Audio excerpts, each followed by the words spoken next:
Hello friends, welcome to my YouTube channel. I hope आप सब बहुत अच्छे होंगे। जैसा कि आपको पता है, सीए फाउंडेशन का रिज़ल्ट आ गया है।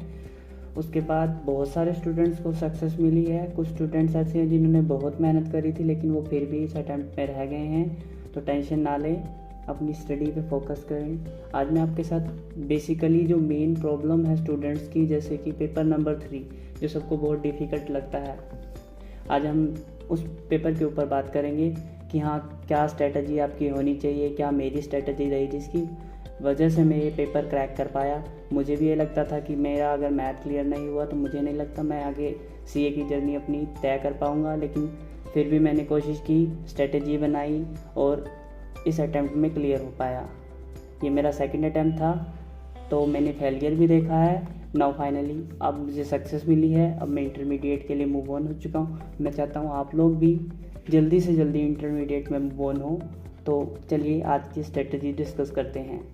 तो सबसे पहले बात करते हैं हम मैथ की। मैथ में जैसे कि आपको पता 40 मार्क्स का मैथ आता है, 20 मार्क्स की रीजनिंग आती है और 40 मार्क्स का स्टैटिस्टिक्स आता है। तो बेसिकली हमें अगर पहले स्ट्रेटजी बनानी है तो हमें सबसे पहले स्टैटिस्टिक्स के जितने भी चैप्टर हैं जो हमसे हो रहे हैं, मेनली एक चैप्टर डिफिकल्ट होता है थ्योरेटिकल डिस्ट्रीब्यूशन, जो हर किसी से नहीं होता, बाकी सब चैप्टर्स हम इजीली कर सकते हैं।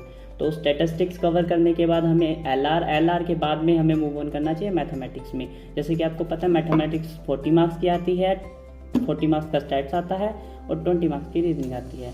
और मैथ के अंदर हमें बेसिकली सबसे ज़्यादा फोकस रखना चाहिए टाइम वैल्यू ऑफ मनी, क्योंकि टाइम वैल्यू ऑफ मनी हमारे आगे भी यूज़ में है। टाइम वैल्यू ऑफ मनी, उसके बाद में परमुटेशन एंड कम्बिनेशन, एपीजीपी, ये सिंपल चैप्टर्स हैं जिन्हें आप आराम से कर सकते हैं। रेशो प्रोपोर्शन भी आप कर सकते हैं। रेशो एंड प्रोपोर्शन करिए, लॉग छोड़ सकते हैं, कोई टेंशन वाली बात नहीं है, आराम से। मतलब 4 मार्क्स तो आप फिर भी रेशो प्रोपोर्शन के चैप्टर से ही कवर कर लेंगे। और रीजनिंग आपको पता ही है 20 मार्क्स की आती है। तो ये चैप्टर वाइज वेटेज तो सब बता देते हैं, आपको भी पता होगा। वैसे बेसिकली आपने भी रिसर्च की होगी कि हाँ इस चैप्टर की इतनी वेटेज है, ये ऐसे वैसे, लेकिन करे कहाँ से समझ में ही नहीं आता है। तो बेसिकली अगर आप बहुत वीक स्टूडेंट हैं, मैं सीधा पॉइंट पे मूव करता हूँ। जैसे कि आप बहुत ही वीक स्टूडेंट हैं, आपको लगता है कि हाँ मैथ मेरे बस की ही नहीं है, तो मैं आपको प्रेफर करूँगा कि आप मैथ का ऑनलाइन सब्सक्रिप्शन ले लें ग्रूमिंग एजुकेशन से। मैंने भी वहीं से लिया था। वहाँ लाइव डाउट क्लासेस होती हैं, टेस्ट होते हैं, सब कुछ होता है। और all India free test series भी उनकी चलती है, जिसे हर एक स्टूडेंट दे सकता है, चाहे वो उनका स्टूडेंट है चाहे नहीं है। बेसिकली उनकी क्लासेस में मुझे बहुत अच्छा लगा, जैसे कि हमारे अमित सर थे, वो लाइव क्लास लेते थे सुबह, डाउट क्लास। अगर मुझे किसी टेस्ट में डाउट आया तो भी वो मुझे लाइव उस क्वेश्चन का आंसर करके दिखाते थे कि ये क्वेश्चन कैसे हुआ है। किसी टेस्ट में अगर कोई क्वेश्चन है वो बताते थे। अगर किसी एमटीपी के क्वेश्चन में मुझे डाउट हो गया, वो भी क्वेश्चन मतलब मुझे आंसर देने वाला कोई था, जिसकी वजह से मेरे को मतलब थोड़ा सा इंटरेस्ट भी आया मैथमेटिक्स में और मैं अपना पेपर ये क्लियर कर पाया। अब फाइनली मैं अपना पेपर एक्सपीरियंस बताता हूँ कि एग्ज़ाम सेंटर में बेसिकली हुआ क्या मेरे साथ में। ये सुनना आपके लिए बहुत इंपॉर्टेंट है। अगर आपने ये अच्छी तरह से सुन लिया ये पोर्शन, तो आप इजीली अपना एग्ज़ाम क्रैक सकते, क्योंकि तैयारी हमें होती है लेकिन एग्ज़ाम में परफॉर्म हम नहीं कर पाते। बेसिकली ये सबसे बड़ी टेंशन है हमारी। तो बेसिकली क्या हुआ, जब एग्ज़ाम सेंटर में हम एग्ज़ाम देने गए, मुझे 70 मार्क्स तक का मैथ का पेपर आता था, लेकिन ड्यू टू सम रीज़न मैं ओनली 57 मार्क्स का अटैम्प्ट कर पाया, जिसमें मेरे 53 मार्क्स आए। तो होता क्या है, बेसिकली लोग कहते हैं कि एलआर 20 मार्क्स की है, 20 मार्क्स हम स्कोर कर लेंगे, लेकिन एलआर की प्रैक्टिस नहीं करते हैं। ऐसा ही मैंने भी किया था। मैंने भी एलआर के क्वेश्चन ज़्यादा प्रैक्टिस नहीं किए थे, जिसकी और माइंड में ये चीज़ थिंकिंग बैठ जाती है कि 20 मार्क्स एलआर से तो हमें लेने ही लेने हैं। उस टाइम हमें ये ना, हम टेस्ट में ये चीज़ सोचते हैं कि एलआर में भी नेगेटिव मार्किंग है, हम अब 2 मिनट 3 मिनट अपना उस क्वेश्चन पे वेस्ट कर रहे हैं, लेकिन अगर वो क्वेश्चन गलत हो जाता है तो 0.25 की नेगेटिव मार्किंग भी है।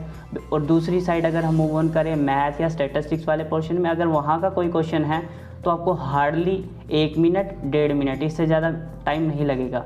तो एलआर पे मैंने ज़्यादा टाइम वेस्ट कर दिया। मैंने सोच रखा था कि हाँ हाफ एन आवर एलआर को देना है, और मैंने 45 to 50 मिनट्स एलआर को दे दिए, जिसकी वजह से मैं बाकी क्वेश्चंस नहीं कर पाया। और अगर उसकी जगह मैं एलआर की जगह मैं मैथ के बाकी क्वेश्चंस पे फोकस करता, क्योंकि जो वो जल्दी हो जाते हैं, उसके बाद अगर एलआर पे फोकस करता तो मैं आराम से और भी अच्छे मार्क्स स्कोर कर सकता था। तो आप भी अपनी ये गलती सुधारें। एलआर, अगर आप एलआर में 20 मार्क्स चाहते हैं ना, तो एलआर में आपको प्रैक्टिस भी 20 मार्क्स की करनी पड़ेगी।